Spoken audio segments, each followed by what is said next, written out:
Welcome back, everybody, to our immigration vlog for the health center. And today we have a special guest. We have Bridget Miller. She works at the health center as many things, a therapist, our immigration outreach coordinator, and also just a boss when it comes to doing all things therapy on the Blue Team. And we're out here enjoying a nice cookout at the end of the summer. And Bridget said that she had a question for me. Yeah. So Bridget, what's your question today? Virginia, I have a bone to pick with you. Oh shoot, okay. So last week's question about the implementation of public charge and what it's going to look like. Will patients have to will they automatically get kicked off of their benefits? Will they be automatically disenrolled? These questions I feel like I'm still left with. Oh, okay. All right, so your question is, are the alien ships gonna come down and just kick all the patients off of Insurance rolls automatically once Y2K hits, which is October 15th? Is that Virginia, what I'm understanding correctly? that was a great, beautiful metaphor. Yes, that's exactly what I was asking. All right, well, how's this? Let's end our cookout, okay? Yeah, I'm done anyways. And we'll go into my office and we'll answer your question, okay? Sounds great. All right, join us in just a few. If I needed you, would you come to me? Would you come to me to ease my pain? If you needed me, I would come to you. I'd swim the seas to ease your pain. All right, we are back. Now here we're in what I'm calling my office today. And so Bridget, I appreciate your clarification question. Sometimes I don't fully hear the question that's being asked. So, kudos to you for bringing it up, okay?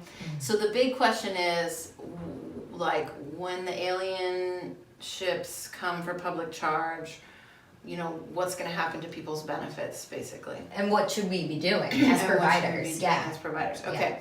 So the biggest answer to your question is no one will be automatically de-enrolled in their services.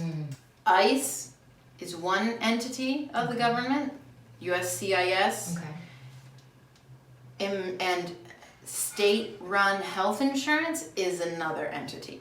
They're totally separate. They do not communicate with each other because Mass Health, for example, has the same rules about HIPAA as we do here at the health center. So people don't have to be worried about automatically being disenrolled. Okay. What people do have to figure out is whether or not being on public benefits is a problem for their immigration application. And the people for whom being on benefits that they qualify for is a problem is a very tiny number.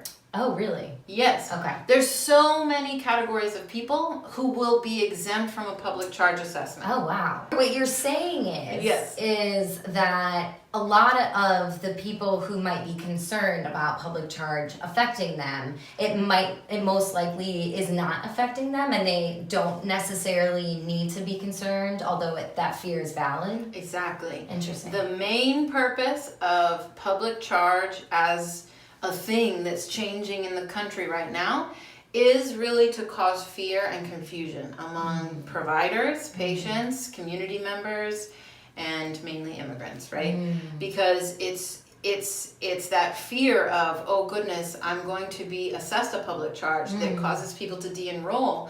When in reality, nothing has changed. We're not at October 15th yet, right? So it's not even in We're play. not even talking about a new public charge rule yet because it hasn't been implemented.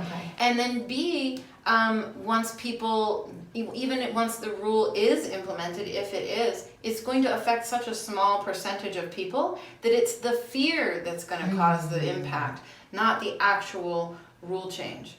The only way that people would be disenrolled is if they choose to disenroll. Disenroll. Okay. And the only people who should choose to disenroll are a very small subset of people, and they should speak to both insurance specialists at the health center and or you or me, or come to our clinic on a monthly basis and check in with an attorney about it. Okay. Because very quickly they'd get an answer about whether or not that's going to hurt their application. Okay. So if your patient, Sally, and you come to me and I'm your provider and you say to me, I'm scared, I don't know if I should disenroll my benefits, what should I do? Yeah. There's a few things you should tell your patient. Okay. The first thing is, remember, nothing has changed yet. Nothing is implemented until October 15th. The second thing you should tell them is, no one is getting automatically kicked off of their benefits, okay? The third thing you should tell them is, very likely, most patients will not be impacted by public charge. But to know about your situation for sure, specifically, you should come to our monthly clinics. What is the monthly clinic? Well, that's Virginia? a great question, Bridget. You happen to be there every month. Yeah, so just having a let's moment put of a plug. amnesia. Yeah. Every month on the third Monday at 5:30, we have our monthly clinic, and you will get a flyer for that in your email today. That is a place where people can get consults with lawyers and also further assess whether they really will be a public charge. Or whether they really will be assessed a public charge assessment. Now, also in your email, we will be including today a flow chart that will help for people to answer. Good. If you are an asylum applicant, you will not be assessed a public charge. If you are this, you will not be assessed a public charge. So hopefully that will be a little bit easier for providers to answer that question and try to, allay people's fears as they come to see you for their services. Great. That's great. So thank you so much for the clarifying question and course. the bone that you picked with me. I always love when you help me to get better at what we do and to better serve our patients. Anytime. See you next week. We shall be known by the company we keep, by the ones who circle round to tend these fires. We shall be known by the ones who sow and reap the seed to change a life from deep within the earth. It is time now, it is time now that we thrive. It is time we lead ourselves into the well. It is time now, and what a time to be alive. In this great turning we shall learn to lead in love.